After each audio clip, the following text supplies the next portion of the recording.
Welcome sa Durs 2.0. Fresh at nagbabagang happenings ba ang hanap mo? Mga padabarkads man yan o mga trending topics? Pues, sagutan natin yan.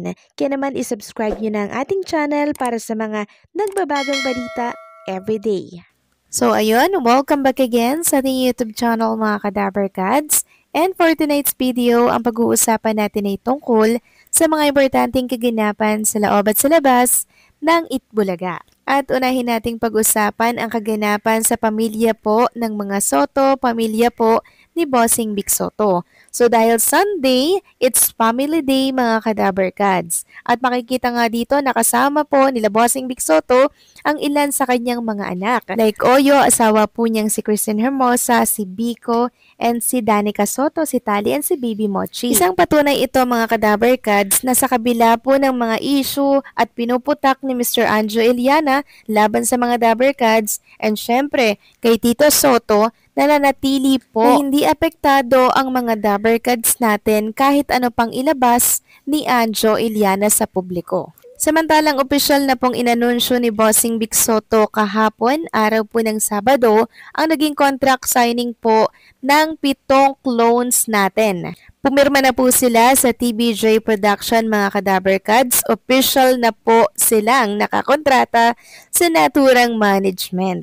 Ayon nga po sa mga clones na pumirma kahapon, sobrang grateful and thankful daw nila na nabigyan sila ng opportunity dito po sa Itbulaga. Simula kasi nang makilala sila sa naturang noontime show, dun po nagsimulang dumami yung mga blessings and syempre, nagsimulang dun sila sumikat.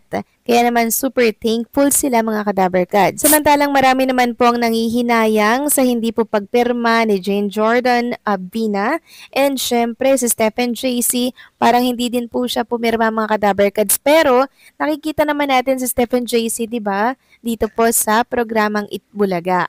At kung ano man po ang dahilan ni Jane Jordan Abina kung bakit hindi po siya pumirma sa TBJ Production, respeto na lang po natin yun mga kadabarkads. Kasi dahil po dyan, nadadamay na din at nasisisi ang Itbulaga. Desisyon po ni Jane Jordan na hindi po siya pumirma sa naturang programa. Samantalang isang private investigator naman po ang merong inilabas para po yan kay Mr. Anjo Eliana. Sabi niya dito, nakakatakot mabuhay sa mundo ni Anjo na lahat ng usapan, biruan, casual na usapan, sikreto o maski ano pa yan, nakarecord at pwedeng gawin, bala sa'yo. Patunay na kahit simpleng mamamayan ka, artista, senador o kahit na anong posisyon mo sa politika, sa oras na magkwento ka ng mga dapat sekreto na bagay, dadating yung araw na hindi ka ligtas. Imagine, 10 years, 20 years nyo nang na pag-usapan sa isang iglap pwede niyang ilabas na ikakasira ng ibang tao, lalo na ng pamilya. Paano yung mga anak o pamilya at kaibigan na po pwedeng maapektuhan? Di bali sana kung gagawin lang to dahil sa personal na galit.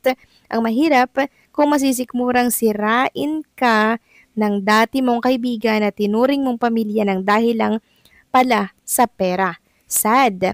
Note, I pity you Anjo, pati si Sen Ligarda dinamay mo para lang kumita.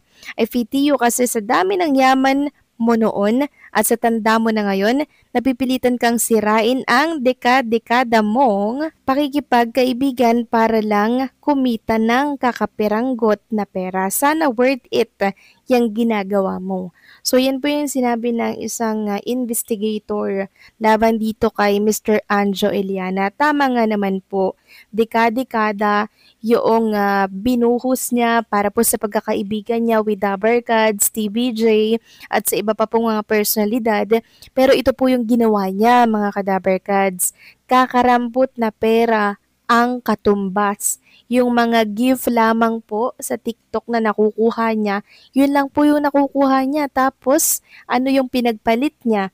Mga tunay na kaibigan na hindi na pwedeng balikan and syempre ayusin. Kasi syempre mga kadabarkads, inilabas niya na yung mga sekreto na dapat hindi po i-share sa social media. Kaya wala na talaga siyang babalikan. Sayang mga kadabarkads. At eto pa nga mga kadabarkads, siguradong supalpal po at iyak dito si Mr. Anjo Eliana sa naging usapan ng dalawang vlogger dito po sa YouTube. Ito po palang si Mr. Anjo Eliana, tinawagan po nitong si Jenggoy Estrada para po patahimikin. Kasi nga naman kung ano-ano na po yung pinagsasabi niya, ay baka po madamay pa siya sa mga pinagsasabi nito sa mundo ng social media. Narito po ang tinig ng dalawang vlogger, pakinggan po natin. Ito na, lumabas ang pangalan ni Senator Jinggoy Estrada. Lumabas ang pangalan ni Senator Jinggoy Estrada. And a few days ago, 2 days ago, I called Senator Jinggoy. Tinawagan ko siya just to ask kung ano ba ang kanyang kinalaman, ano involvement niya dito kay Anjo Eliana. Kung totoo ba that si Anjo Eliana works for him. Ibig sabihin, akala ko to this day still working for him. Ang sabi niya, wala na. He worked. Yeah, he worked. During the time na tumatakbo siya. Vice Mayor. Yes, ng Kalamba. Kalamba? Oo, alam mo, sabi ko, parang niya ka siya. Niloko ko nga si Jinggoy eh. Si Senator Jinggoy, dapat i-address ko siya na maayos. Alam mo naman yan. Sabi ko, dati taga Paranaque siya. Tapos tumakbo rin siya minsan sa Quezon City. Ngayon tumakbo siya sa Kalamba. Taga saan ba talaga si Anjo? Doon ako nahihilo. Anjo ang kapatid. Hindi ko alam kung taga saan ka talaga. Kasi kung saan ka tumatakbo. At ito na eh. Sa lahat hindi siya nanalo. Oo nga. Sa Paranaque, parang unang-una nanalo siya. Counselor siya or something. Ngayon, tinanong ko si Jinggoy, sabi niya, tinawagan nga raw niya eh. Tinawagan si Anjo kasi gusto niyang malaman. Kumbaga, gusto niya, baka mamaya madawit siya kasi wala siyang kinalaman sa kanyang mga pinagpuputak daw sa social media. Ngayon, eto ng latest. Wala, pinatigil niya. Tigilan mo na yan. Tigilan mo na yan. Senator, yes. Jinggoy. Tigilan mo na yan. Kasi nga, dahil pati siya parang natadawit. So maging si Jinggoy Estrada mga kadaver gods, nabulabog na dahil sa kaingayan po nitong si Anjo Eliana. Baka nga naman madamay pa siya. Baka nga naman yung mga sinabi niya dito kay Anjo Eliana, ibulgar niya pa sa publiko. Kaya ang ginawa po ni Jinggoy, tinawagan niya ito, pinatigil niya si Mr. Anjo Eliana. Kaya pala madalas, hindi na po siya masyadong nagla-live. Yun pala, pinatahimik po siya ni Jinggoy Estrada. Pero may pakunti-kunti pa rin siyang live mga kadaver kads eh. Sana nga tuluyan na po siyang tumahimik kasi hindi na po nakakatulong mga kadaver kads, no? Parang nakakainis na po siya. At dahil nga po sa mga pinagagawa niya, pwede po siyang makasuhan, pwede rin po siyang makulong. Kasi ang dami niya pong pinapakilaman na buhay po ng may buhay. Sekreto na dapat hindi ibunyag, binubunyag niya po para lamang sa kakarampot na halaga.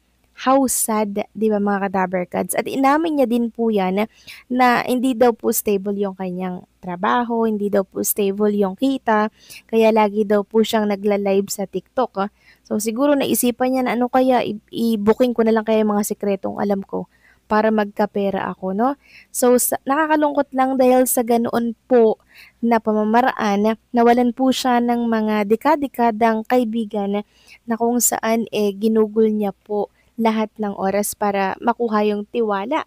'Di ba? Tapos sa huli, sinira niya. Nakakapanghinayang mga kadaver gods. So anong say nyo dito? Please comment down below. So hanggang dito na lamang pong update natin. Maraming salamat sa patuloy na pagsuporta.